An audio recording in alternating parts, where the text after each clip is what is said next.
Point sur l'actualité et bienvenue à tous. D'abord, la lutte contre le virus Ebola. Aux dernières nouvelles, l'Union africaine exhorte les pays africains à lever les restrictions aux voyages mises en place contre l'épidémie. La proposition a été au centre de débat lundi lors d'une réunion organisée à Addis Abeba. Au cours de cette même réunion, il était question de définir une stratégie à l'échelle du continent, également des traitements expérimentaux contre Ebola comme le ZMapp. Et pendant ce temps, grande inquiétude de l'Organisation mondiale de la santé qui craint une aggravation de la situation.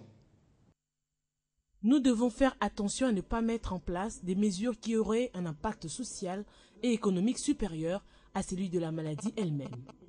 C'est en ces termes que la présidente de la Commission de l'Union africaine, Nkosazana Zuma, a exhorté les pays africains lors de l'ouverture de la grande session extraordinaire du Conseil exécutif de l'Union africaine à Addis Abeba. Depuis quelques semaines, de nombreux pays africains avaient fermé leurs frontières et ont cessé de desservir les aéroports des pays touchés. Cette situation a engendré des achats dictés par la panique, des pénuries alimentaires et de fortes flambées de prix pour certaines denrées. Mais face à cette tragédie, l'Union africaine invite tous ses pays membres à lever toutes les interdictions de voyage afin que les personnes puissent se déplacer entre pays et faire du commerce afin de favoriser les activités économiques.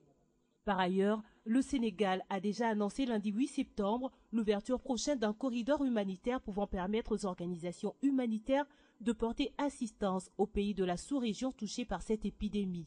Le Sénégal emboîte donc le pas de la Côte d'Ivoire qui avait décidé le 1er septembre dernier d'ouvrir ses couloirs humanitaires vers la Guinée et le Libéria tout en maintenant la fermeture de ses frontières. Aucune mesure n'a été prise pour contraindre les États membres à appliquer cette décision ni sur les délais pour sa mise en œuvre. Dossier StarTime, on en parle encore. Le Premier ministre Matata Ponyo a tenu une réunion de crise avec le ministre des Médias Lambert Mende et celui de PT Antique Kinkie Moulumba sur le dossier de cette entreprise chinoise. Et le Premier ministre avait instruit à l'RPTC de suspendre momentanément l'autorisation accordée à l'entreprise chinoise, une instruction qu'elle n'a pas appliquée. Et face à cette résistance, le ministre des Médias a annoncé la coupure du signal de StarTime en entendant la décision de la Cour suprême. Le signal de StarTime a été interrompu et nous allons exécuter la décision qui avait été prise lors de la réunion du week-end, c'est-à-dire que la Cour suprême de justice puisse émettre un avis juridique qui va mettre fin à ce dossier. Mais alors, pourquoi est-ce que le gouvernement a pris une telle mesure? La décision était une décision de suspension de la fréquence, de la licence délivrée par l'RPTC à StarTime. Il se trouve que cette licence n'est pas, si vous voulez, acceptée en tant que telle par le ministère de PT Antique. Alors, en attendant que la Cour suprême délibère, la décision du gouvernement a été celle-là de suspendre les activités de StarTime. Et il se trouve que 3 jours après, eh bien, l'RPTC ne s'est pas exécuté. Et on a appris que finalement, l'RPTC était même injoignable. Les raisons qui ont conduit l'autorité de régulation des postes et télécommunications à agir ainsi ne sont pas connues jusqu'à présent. Et la primature déplore cette situation qui n'est pas de nature à faciliter l'exécution du programme axé sur la révolution de la modernité initié par le chef de l'État et demande ainsi au président de la RPTC d'appliquer la décision du gouvernement. On va changer de sujet pour parler cette fois du débat sur la révision constitutionnelle dont les avis restent encore divergents, la tension se faisant de plus en plus sentir. Le parti phare de la majorité présidentielle, le PPRD, s'est même lancé dans une campagne de sensibilisation de la population sur la question. Mais alors sur terrain, qu'en est-il des résultats de cette démarche? Telles sont les interrogations de plus d'un observateur. Une idée à travers cet élément que nous propose ici Guy Chungu. C'est vers cette loi fondamentale de la République démocratique du Congo que tous les regards rivent, surtout sur la problématique de sa révision. Certaines personnes pensent qu'il faut à tout prix réviser la Constitution. Le respect de la Constitution de la République démocratique du Congo signifie notamment le respect de sa procédure de révision. D'autres n'est pas la toucher, d'autant qu'elle rêvait un caractère sacré. Non au changement de la Constitution. Il y a peu, le Parti du peuple pour la reconstruction et la démocratie a lancé une campagne de sensibilisation de la population sur la révision de la Constitution. Mais la population, elle, s'interroge encore sur les bien fondés de cette démarche. Il faut réviser la Constitution pour quel intérêt, pour quel but? Dans cette révision, qui en profite? Il en faut une forte sensibilisation selon ces juristes qui dit ne rien voir sur le terrain. D'après moi, il faut vraiment qu'on puisse sensibiliser davantage la population pour que la population soit éclairée. Et je vois que ce n'est pas fait.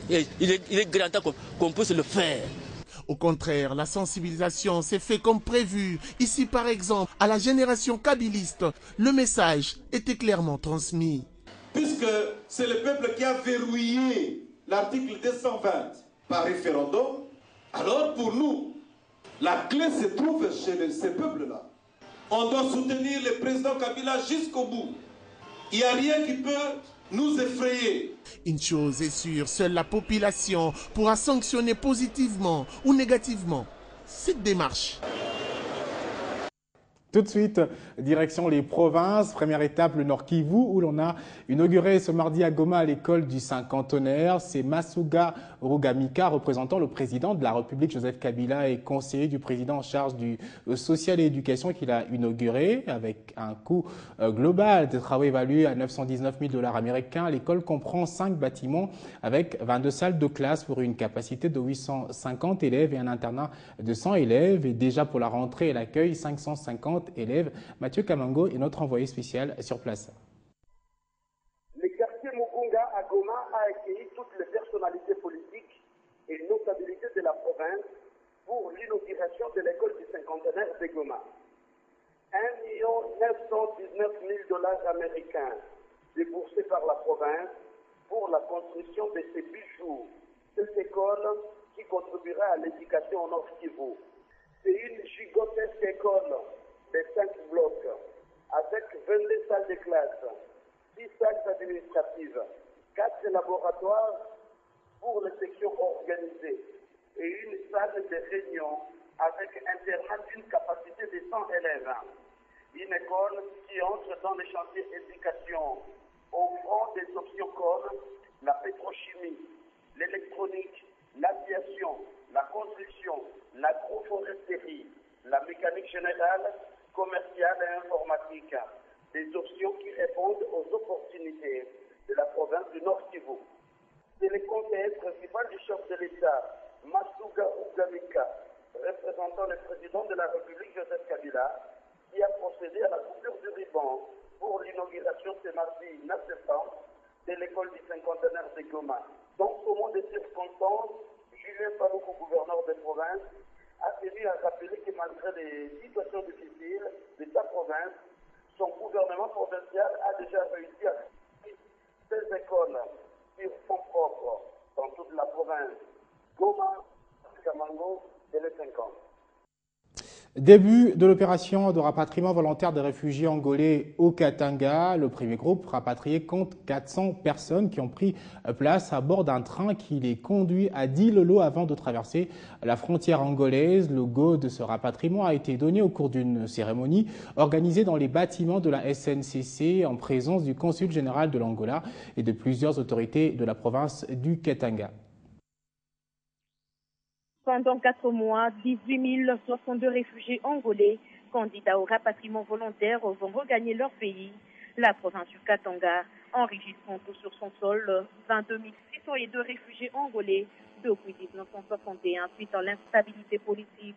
Hier, lundi 8 septembre, le ministre provincial de l'Intérieur, Juvenal Kitunga Luguma, a assisté au retour volontaire en Angola de près de 500 personnes dans les installations de la Société nationale des chemins de fer du Congo, SNCC en sigle.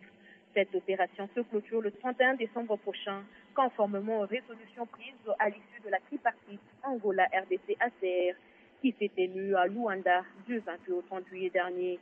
Environ 5 000 personnes ont décidé de rester au Katanga. Elles bénéficieront des permis de séjour de 2 ans avant l'obtention de tous les documents. Dans son adresse, le ministre provincial de l'Intérieur Juvenal Kitunga représentant le gouverneur de province, l'honorable Moïse Katumbi Tchapoué empêché, est revenu sur les origines de ce feu des Angolais en République démocratique du Congo depuis 1961. Il convient de rappeler que cette opération de retour volontaire rentre dans le cadre de l'initiative du ACR dénommée Semences pour les solutions durables. Aussitôt après, le ministre provincial de l'Intérieur a symboliquement fait embarquer 2 familles angolaises qui ont exprimé leur gratitude à l'égard des autorités congolaises.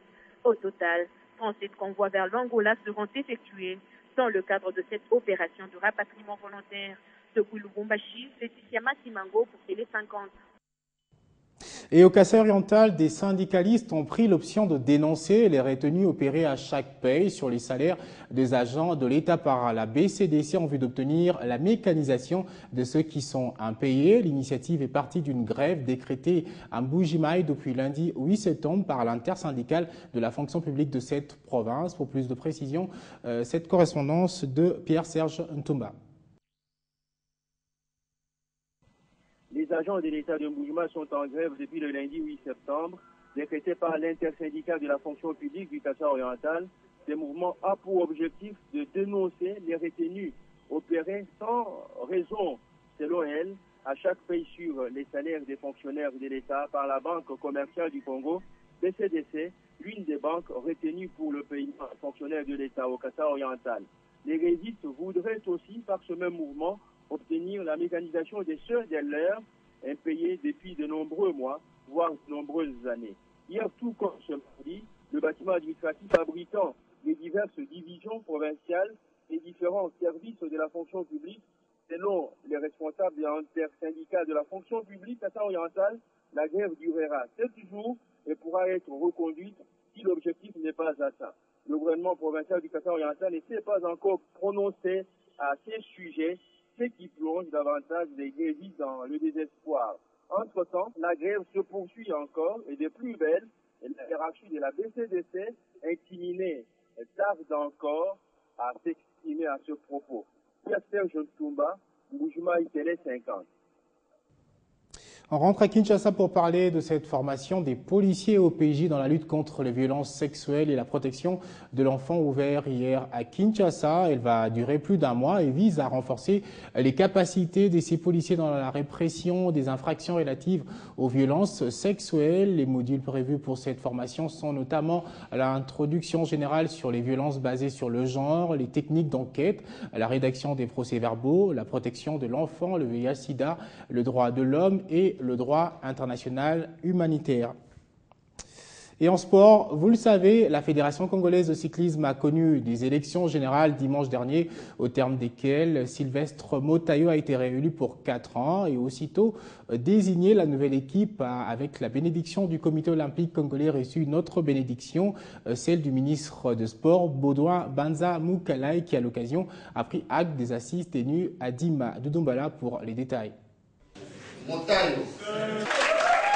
Après les élections, place à présent au travail, et surtout quand on sait que le défi à relever au sein de la Fédération de cyclisme du Congo est énorme. Aussitôt réélu, un jour a suffi pour que ce nouveau comité de la FECOSI soit présenté ce lundi au ministre ayant en charge les sports. Vous avez suivi le secrétaire général qui nous invite à aller vite en besoin, à travailler, à suivre le chemin pour faire revivre aux Quinois et Congolais, pourquoi pas, le cyclisme d'attente. Chez Baudouin Banza Moukalai, Sylvestre Motayo Mbele et tous ses membres se sont fait accompagner du secrétaire général du comité olympique congolais, de l'un des vice-présidents de cette structure, Pichu Bolenge, comme pour confirmer la légitimité de cette nouvelle équipe, mais également la bénédiction du coq. Vous savez que nous sommes interlocuteurs du mouvement sportif auprès du gouvernement.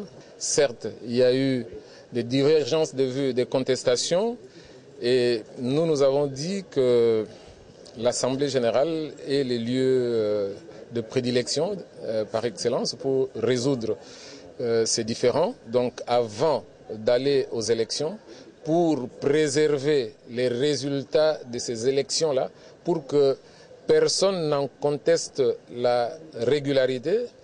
Avec les patrons du sport congolais, il a été également question de lui rendre compte du bon déroulement des élections. Élections tenues dimanche à Dima. Les choses sérieuses ont donc bel et bien